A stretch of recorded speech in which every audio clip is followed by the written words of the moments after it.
Estrelas, satélites e planetas ajudaram o homem a traçar rotas e programar colheitas. Mas também ocultaram o mistério de saber se estamos sozinhos no universo. Movidos por essa pergunta, todos os dias milhares de recursos são empregados para a investigação espacial. Muitos acreditam que a resposta pode estar em nosso próprio planeta. Os campos de plantações podem ser a chave para compreender o que se esconde por trás das histórias de OVNIs. Nas idílicas paisagens rurais, estranhas aparições interrompem a paz dos moradores, causando assombro entre a comunidade científica e os investigadores do fenômeno OVNI.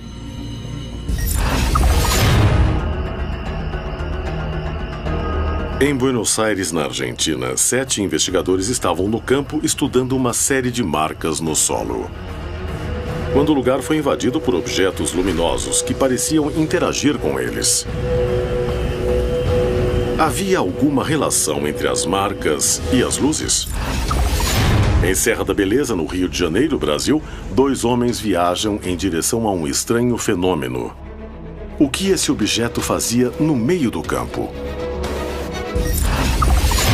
Na região de Tlapa-na-Loya, no México, surgiram 3 formas estranhas e complexas no solo.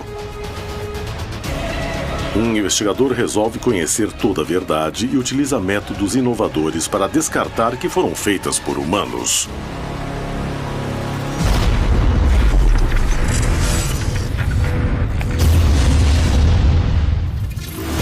Contato extraterrestre. Hoje apresentamos OVNIs e Sinais.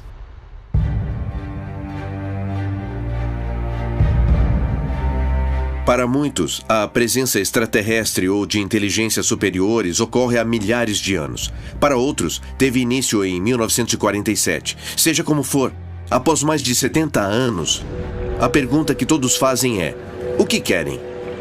Existe uma grande quantidade de fenômenos que acompanham indiretamente o fenômeno OVNI. Mas nós não sabemos se tem relação ou não com o fenômeno OVNI. Muitos investigadores e pesquisadores acreditam que esses OVNIs, os que realmente são extraterrestres ou alienígenas, nos deixam mensagens. Uma das principais formas dessas mensagens são os círculos nas plantações. Com certeza, alguns círculos são falsos. Eu me pergunto por que escolheriam símbolos ininteligíveis. Afinal, podiam fazer uma ligação ou sei lá. A questão é o que são essas mensagens, o que significam? Acho que os círculos são mensagens para quem vive na Terra. Mas, se pensar a respeito, são vistos do céu. Então, não seria um grupo de alienígenas mandando mensagens para outros alienígenas sobre o que acontece aqui? Não resta dúvida de que uma parcela dessas civilizações que estão nos visitando buscam, sim, se deixar mostrar, se deixar ver. E se está deixando a sua mensagem, é para que ela seja vista, é para que ela seja estudada e, se possível, compreendida por nós, seres humanos. Descobrir a origem desses sinais e seu significado intriga cientistas e investigadores do fenômeno OVNI no mundo inteiro. Desde a primeira aparição na Inglaterra em 1976, as marcas nas plantações são vistas como uma chave para desvendar o mistério do universo. Em meio a tantas dúvidas, um incidente poderia ser fundamental para compreender melhor a origem destes sinais.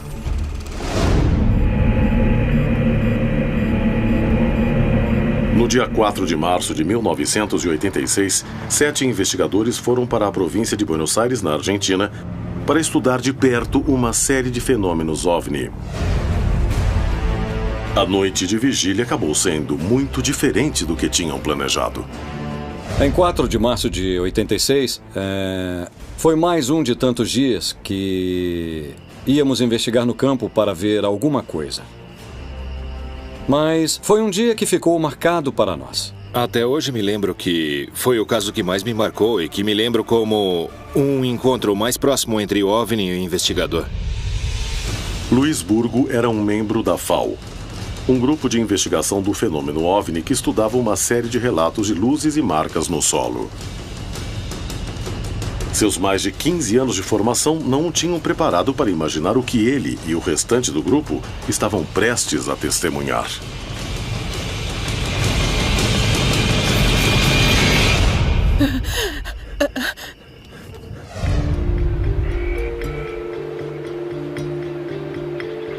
Em 1985, investigávamos uma série de aparições nessa área. E geralmente fazíamos as vigílias de OVNIs, os trabalhos noturnos de investigação de campo, na região do balneário de Atalaia. O pessoal de lá via luzes e começamos a investigar as plantações de Atalaia. Até que apareceram 150 marcas. Era praticamente um santuário de OVNIs.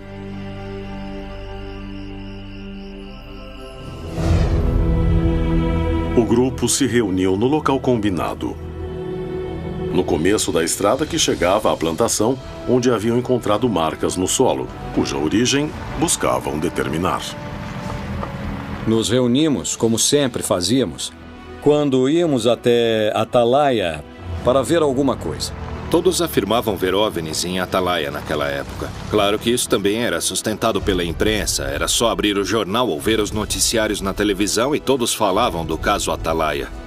Então, nós éramos os únicos que ainda não tínhamos visto alguma coisa.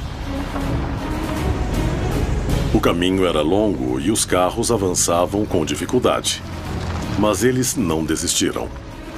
Estavam decididos a ver algo, mesmo que isso os lançasse na experiência mais angustiante de suas vidas.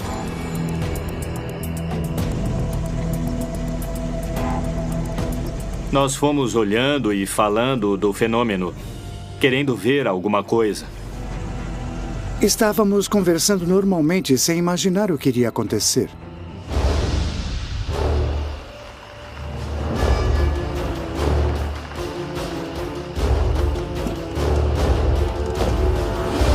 Chegamos tarde, eram umas 8:55 da noite ou 8:50. A porteira da plantação onde queriam entrar para ver as marcas estava fechada. Mas em vez de encarar como um mau agouro e voltar, decidiram ficar na entrada e fazer uma vigília. Conhecíamos muito bem aquele local como a palma da nossa mão. Tínhamos passado meses por lá e sabíamos como era para ver tudo muito bem. O grupo se distraiu observando as marcas do lugar. Mas já havia sinais claros de que alguma coisa ia acontecer.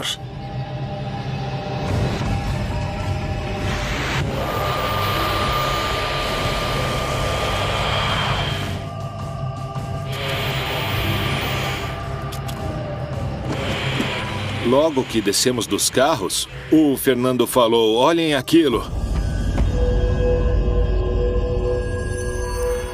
Eu olhei no horizonte e vi duas luzes. Nos viramos e lá estavam os dois objetos não identificados, praticamente em cima do vilarejo. Foi incrível. Uma coisa estranha. Não tinham forma, eram duas luzes, bem grandes, talvez um pouco menor do que uma estrela brilhante. E eles ficavam mudando de cor. As cores eram vermelho, verde e amarelo que mudavam. E o mais estranho foi que vinham do rio. E quando falamos para todos olharem, na mesma hora eles ficaram parados. Daí começaram a se movimentar juntos e girar entre si. Ficavam se cruzando. Às vezes parecia que era uma só, porque ficavam uma atrás da outra, como se brincassem.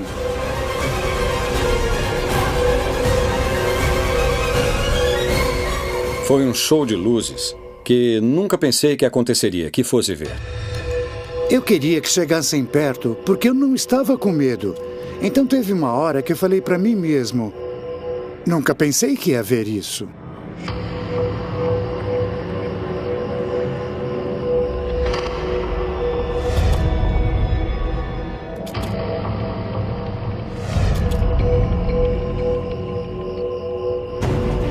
Todos sabiam que presenciavam algo único e buscavam uma explicação. Mas rapidamente o clima de expectativa passou a ser de nervosismo, quando uma das luzes começou a se aproximar perigosamente. E quando a luz começou a se aproximar, nunca vou esquecer disso, Luiz Burgos resolveu pegar uma lanterna. Começou a se aproximar da gente. E nós tínhamos uma lanterna, então cada um ia ligar a sua e ia sair correndo, porque a luz ia descer e nos matar. E aí falou. Espero que alguém fique para contar. Olha, se acontecer alguma coisa, é só ligar a lanterna, tá? Acho que isso assustou todos nós, porque ele supostamente era o mais preparado. A mudança de comportamento das luzes os aterrorizou. Um por um, perceberam que testemunhavam algo desconhecido. Poucos minutos depois, a luz retrocedeu e voltou à posição original. Eu tive a sensação de que quem estivesse dentro daqueles aparatos tinha nos detectado. Então, para mim, foi uma espécie de contato a nível visual. Nós os vimos e eles nos viram.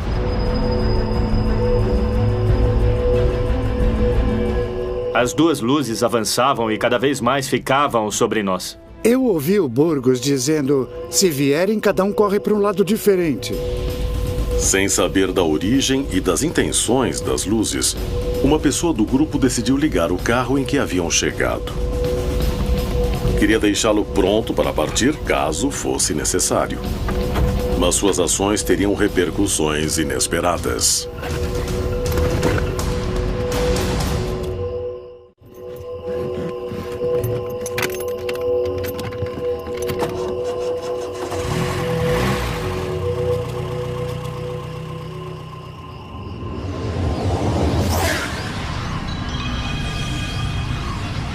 Vai logo, apaga o farol, Era apaga! como se os dois objetos quisessem nos assustar, nos fazer fugir dali. Como se tivessem a necessidade de descer naquele lugar onde havia as 150 marcas que tínhamos observado e estivéssemos atrapalhando, como se dissessem, pessoal, saiam daí porque temos que estacionar. Ficaram em cima de nós.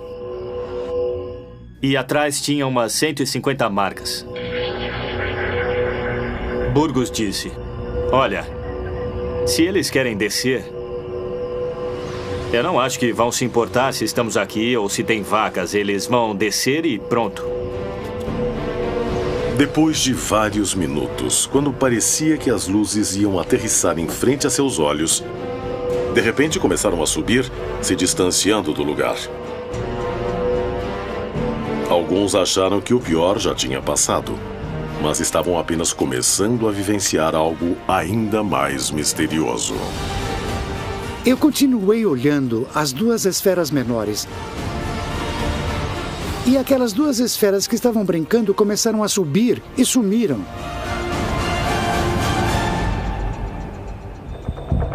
Fernando continuava em estado de choque e seu nervosismo levaria a uma nova descoberta ainda mais preocupante. Quando partiram, as duas luzes foram bem devagar, as duas se juntaram e foram bem devagar. E nós ficamos lá um pouco, passamos alguns minutos conversando e comentando, alguns emocionados, outros nervosos, e num determinado momento...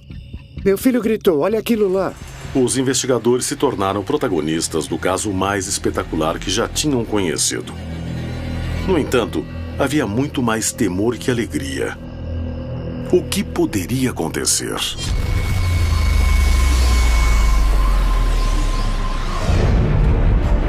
As histórias que envolvem supostos sinais se repetem por toda a região. Mas poucos casos despertam tanta curiosidade e fascinação como as marcas que aparecem da noite para o dia nas plantações.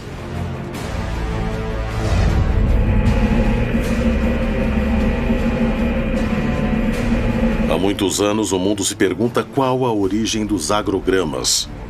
Os céticos garantem que são produzidos pelo homem. Mas quem acredita diz que são feitos por uma tecnologia que não pertence à humanidade. É hora de investigar qual é a verdade por trás desses sinais perturbadores. Na última década, esse tipo de marca tem aparecido em plantações da América Latina. Em Tlapanaloya, no estado do México, os agrogramas começaram a surgir em 2011. Estava no campo andando pela plantação e encontrei as figuras. Muito bem feitas. E não havia pegadas. Tinha aparecido um círculo na plantação de aveia. E daí eu pensei, quem é que veio até aqui para estragar a minha plantação? A aveia estava dobrada, mas não estava quebrada. Começamos a procurar, por curiosidade, se havia alguma pegada, algum rastro. Quem poderia ter feito aquilo? E por quê? Mas no final não encontramos nada. Johanan Dias e Carlos Clemente, 2 jornalistas e investigadores do fenômeno OVNI, se reúnem para buscar uma explicação para as marcas nas plantações. Aqui no México, esse fenômeno começou a aparecer a partir de março de 2011. E no começo, estas formações eram simplesmente círculos. E logo chamou muito a atenção porque era um fenômeno apenas observado na Europa. E depois, em 23 de novembro de 2011, foi quando apareceu essa grande estrela que a gente está vendo, repetindo as mesmas características da anterior. A planta não estava morta. A planta estava dobrada, mas com vida. E continuava crescendo. Era como se a aveia fosse penteada e também entrelaçada. Um ano depois, surgiu então um grande círculo que era rodeado de 16 triângulos. E o pessoal começou a se acostumar com esse tipo de fenômeno. Um dos elementos que mais chama a atenção nesse tipo de marcas é que as testemunhas dizem que aparecem de um dia para o outro, em absoluto silêncio. E que nas noites anteriores, muitos veem luzes estranhas na região dos agrogramas.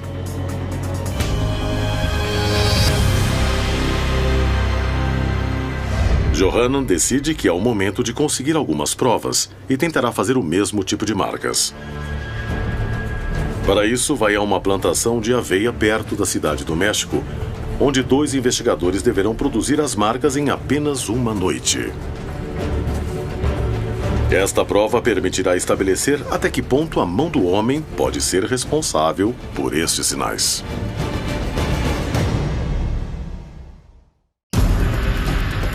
Na Argentina, um grupo de especialistas foi investigar um local com uma grande quantidade de marcas no solo quando foram cercados por luzes estranhas. Em Tlapaloloya, no México, o jornalista Johanan Dias tentará recriar um agrograma para comparar com outros que aparecem na região. Ele conseguirá encontrar a verdade? Em Serra da Beleza, no Brasil, um homem viajava sozinho por uma estrada quando se deparou com um objeto que mudou sua vida para sempre.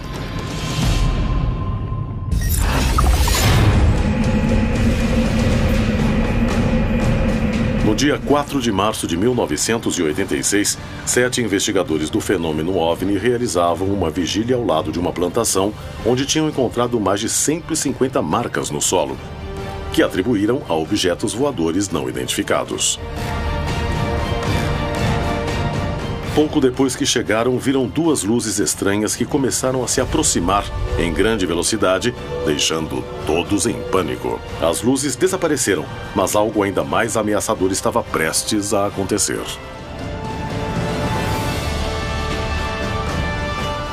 E apareceu uma luz forte. Ela era 10 vezes maior que as outras 2 luzes. Chamou muita atenção porque não subia nem descia, acendeu no mesmo lugar. Estava parada e acendeu uma luz, do tamanho de uma lua cheia.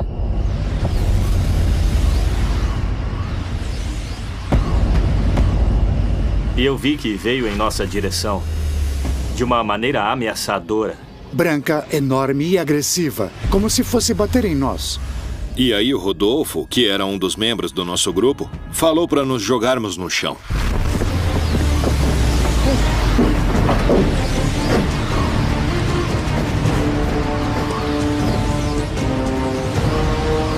Veio com tudo na nossa direção.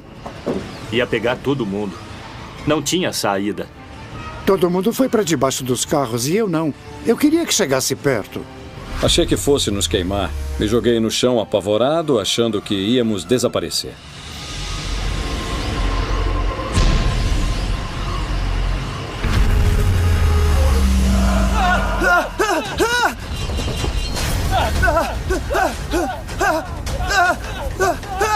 E aí uma pessoa do grupo começou a correr e entrou em um estado de pânico maior que dos outros. Quando alguém perde o controle, infelizmente, pensa no pior.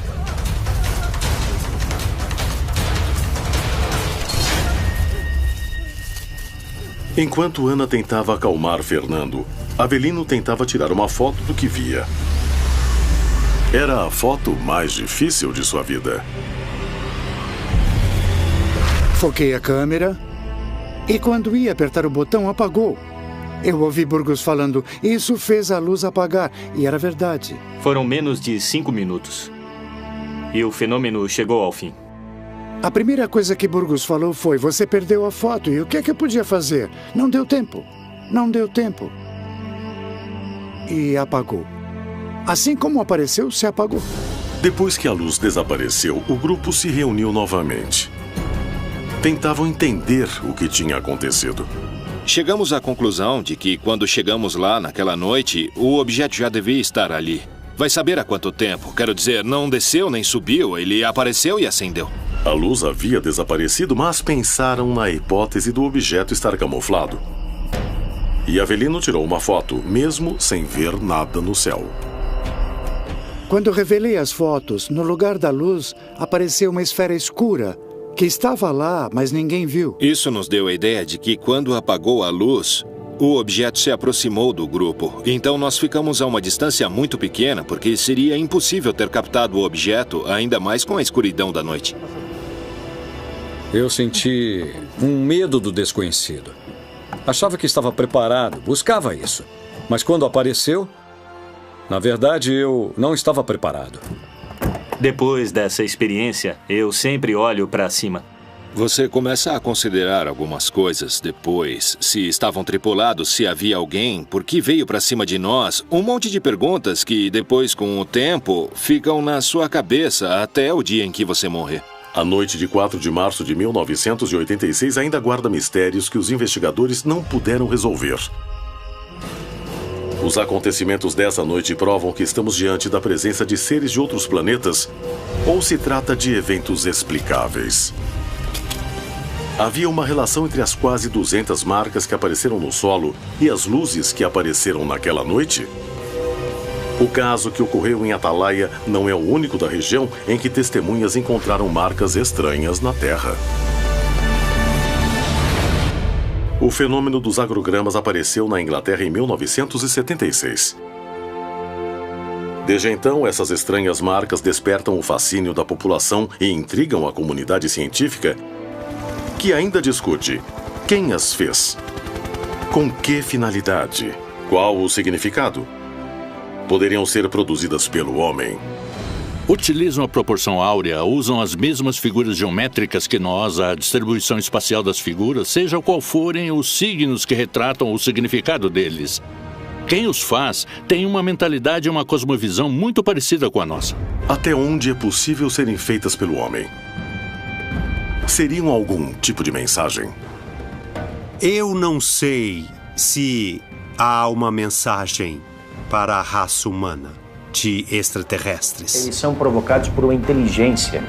Essa inteligência está deixando ali a sua marca, a sua pegada, o seu sinal. Será que alguma dessas civilizações quer se comunicar com a gente? Esses fenômenos estranhos começaram a se apresentar na América Latina. E assim como na Europa, aparecem de uma noite para outra. E as testemunhas nunca veem nada fora do comum, além das marcas. Além do significado dos desenhos, os investigadores se perguntam: quem será o responsável? Johanan Dias, jornalista e investigador do fenômeno OVNI, tenta recriar um agrograma. Poderá descobrir o que se esconde por trás deste mistério? Cosme, tudo bem? Prazer te encontrar. O prazer é meu. Obrigado. José Luiz, como está? É um prazer. Nos encontramos de novo. Perfeito. Bom, a ideia é tentar simular estas marcas que apareceram faz alguns anos para ver qual seria a diferença e se realmente são feitas por objetos voadores não identificados. Ou para confirmar a possibilidade de que alguém tenha feito estes agrogramas que apareceram aqui nesta região. O que acham? Achamos que é possível fazer. Claro. Agora, que tipo de ferramentas vocês precisam para fazer essas figuras? Olha, a ideia é usar uma ferramenta muito simples, sabe? Bastante prática e fácil de ser transportada. Para que ela não faça barulho, que ninguém perceba o que está acontecendo. A ideia seria utilizar um tubo. Por que um tubo? Para não quebrar as plantas e deixar tudo bem amassado. Como se estivessem penteando toda a área? Isso, e sem quebrar. E para fazer os círculos maiores, os exteriores, a gente utiliza uma corda assim. Eu gostaria que fizessem uma noite para que na manhã seguinte estivesse pronta para ver, e daí a gente começar a checar as características entre as outras e essa que vão fazer agora. É um desafio. Podemos fazer isso? Os investigadores conseguirão fazer um agrograma similar aos encontrados anteriormente na região em apenas uma noite?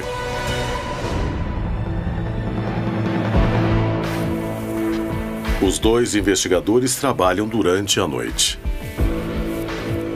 A regularidade do terreno semeado facilita um pouco a tarefa. No entanto, a falta de luz e ferramentas que fazem barulho são uma limitação que os prejudica.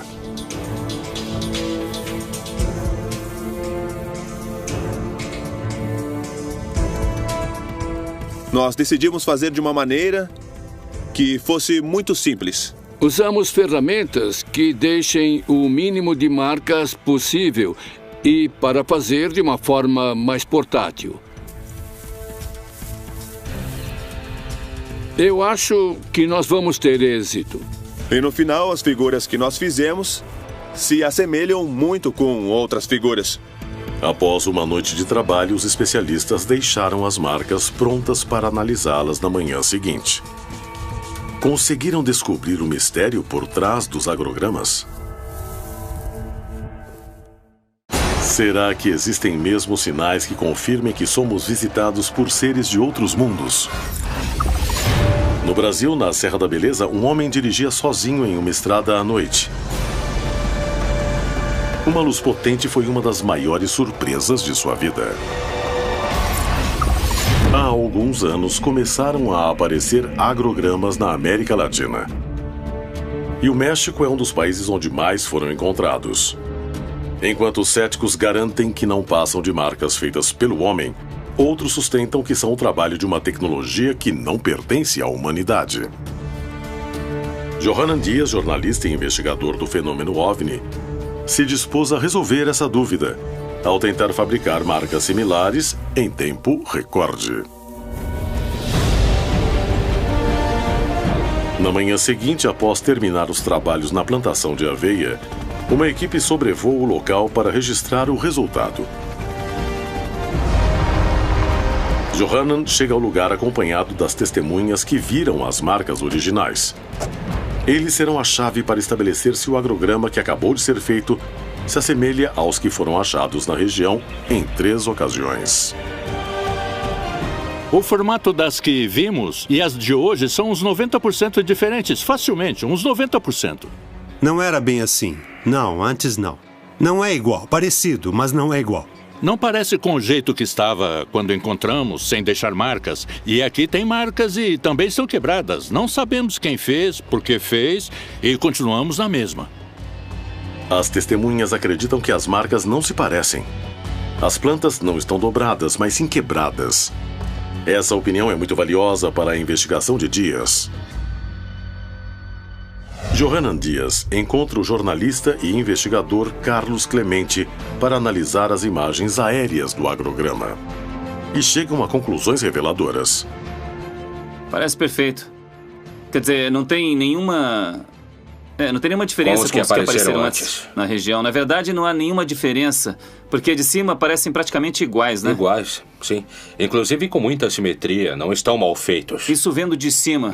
Mas quando eu fui ver de perto, não tem nada a ver. Tudo que foi amassado quebrou? Sim. Tudo? Tudo. Então a gente viu que as plantas quebraram. Também vimos marcas no terreno. E são figuras muito simples. É um círculo, ou seja, tem um centro e o círculo sai do centro, nada mais que isso. E outra coisa que as testemunhas disseram foi que em algumas das fotografias que fizeram apareceram algumas esferas. E isso chamou muita atenção, porque a gente tinha as figuras, mas como fazer as esferas? O outro foi mais elaborado, não acha? Ele foi feito com as plantas entrelaçadas. Como fazer as plantas ficarem algumas para a esquerda e outras para a direita, mas sem se entrelaçarem. Isso não é uma coisa possível. Mas eu acho que este desafio funcionou muito porque a gente conheceu mais sobre os agrogramas que realmente apareceram e os agrogramas que não tem nada a ver com esses objetos voadores. Agora tem um parâmetro para saber quando é feito por pessoas e quando não tem uma explicação, não é? Exatamente. Eu acho que deu muito certo e isso vai ajudar bastante. Johanan Dias conseguiu provar que a mão do homem é capaz de fazer este tipo de agrograma em pouco tempo e sem chamar muita atenção dos vizinhos. No entanto, a vegetação não ficou igual à dos outros encontrados na região. E não puderam evitar as marcas. Além disso, muitos agrogramas originais retratavam formas mais complexas. Eram maiores e vinham acompanhados pela presença de OVNIs nas noites prévias e de luzes raras dentro das marcas. Estamos diante da presença de verdadeiros sinais deixados por seres de outros planetas? Ou se tratam de desenhos produzidos pelo homem? As plantações da América Latina são um cenário de estranhas situações que quebram a calma dessas regiões pouco habitadas. O que há por trás dessas manifestações? A resposta poderia estar nos milhares de testemunhos dos moradores da região.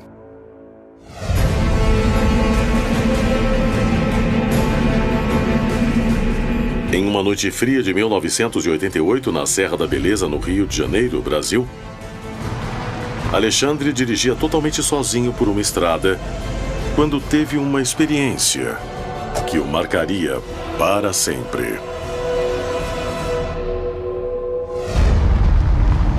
Alexandre trabalhava em Santa Isabel e todos os dias voltava para a cidade vizinha de Conservatória, onde vivia.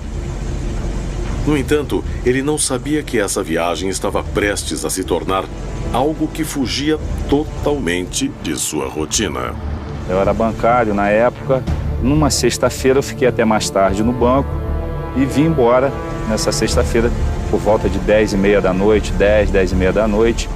Alexandre seguia sozinho pela aparente tranquilidade da noite. Vinha escutando música no carro normal, o rádio ligado.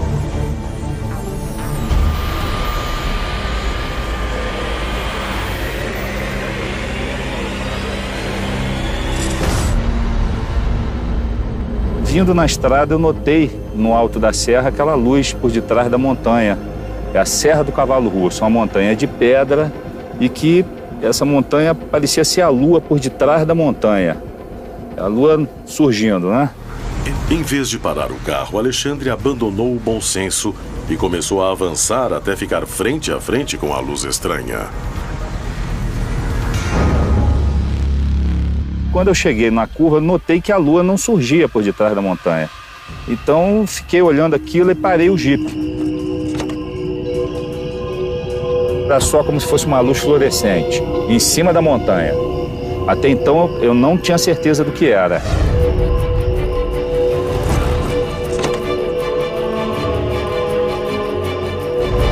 Mas quando eu coloquei o binóculo, eu fiquei com medo. Mas ao mesmo tempo que eu fiquei com medo, me deu assim uma vontade de ficar olhando aquilo e ao mesmo tempo com medo de querer voltar para Santa Isabel. Alexandre não sabia o que fazer. Estava sozinho no meio de uma estrada vazia, sem nenhuma testemunha e sem ninguém para pedir ajuda. Dava para ver nitidamente com o binóculo que era um objeto diferente realmente, não tinha nada a ver de coisas normais que se avista aí na serra.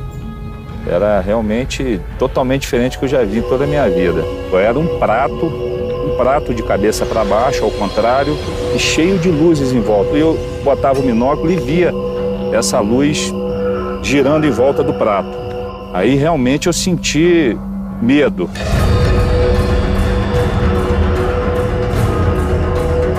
Fiquei observando o prato por volta de uns 15 minutos. Aí que me deu a vontade de realmente chamar outra pessoa para poder ver junto comigo o objeto. Alexandre conseguiu sair do estado de comoção em que se encontrava e tomou uma decisão. Resolveu voltar para Santa Isabel e procurar alguém que pudesse comprovar que o que estava vendo era diferente de tudo que conhecia. Rodei a cidade de carro, fui para lá, fui para cá e quase que eu não encontro ninguém, porque a cidade interior, depois de 10 horas da noite, não fica viva alma na rua. Quando eu já estava realmente quase desistindo, que eu fiz o retorno na rodoviária e comecei a subir para voltar para cá, aí que eu vi a igrejinha aberta assim, vi que tinha um velório lá e tal, desci do carro, fui lá dentro para ver se eu encontrava alguém conhecido.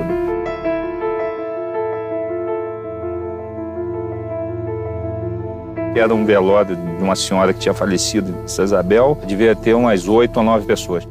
No velório, Alexandre encontrou Floriano, seu amigo e mecânico. Sem hesitar, foi até ele para conversar sobre o que havia acontecido. Ninguém percebeu como eu falei com o Floriano. Eu não cheguei gritando dentro do velório, não cheguei gesticulando, falando, eu vi a luz, para não assustar as outras pessoas, né? Porque ninguém falou, vamos lá ver o disco voador. Finalmente, Alexandre tinha encontrado alguém conhecido, mas não sabia se Floriano ia querer acompanhá-lo. Eu disse, Floriano, por favor, vamos, o senhor quer ver a luz que aparece lá na serra? Eu falei, poxa, eu moro aqui há 50 anos, nunca vi. Poxa, vamos lá agora, Alexandre. O seu Floriano ficou impressionado e ansioso também para poder avistar o objeto. E fomos conversando. E ele foi, será que é verdade mesmo? Eu falei, vamos lá para o senhor ver. Se estiver lá, o senhor vai ver o que eu estou vendo. Alexandre queria muito que a luz estivesse lá. Estava preocupado que seu amigo duvidasse dele. Voltei correndo também para ganhar tempo de encontrar o objeto na posição que estava, né, que eu deixei lá. Andei uns 10, 15 minutos, comecei a avistar de novo a luz no mesmo local.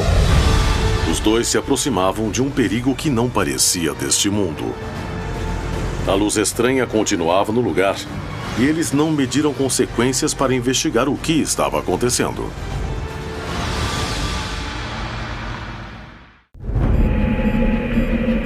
Alexandre dirigia sozinho por uma estrada vazia. Assim que viu algo que descreveu como um prato voador, decidiu voltar à cidade para procurar alguém para acompanhá-lo. Percorreu Santa Isabel inteira e encontrou Floriano, seu mecânico e amigo, que estava em um velório. Ele decidiu acompanhá-lo até o local da aparição, mas eles não esperavam o que estava por vir. Quando eu cheguei no ponto de melhor visão mesmo, nós viemos já pela estrada e já deu para avistar alguma coisa, mas não dava para pegar o binóculo e ficar olhando com o carro em movimento, né? Ele já olhou e já ficou meio assustado. Regalou o olho desse tamanho e falou, mas não é verdade mesmo? Caramba, que isso, cara? E, peraí, deixa eu ver. Aí seu Floriano, mas não é possível que eu tô vendo e tal, vamos parar para ver. Quando paramos, é aqui que eu parei, melhor ponto de visão.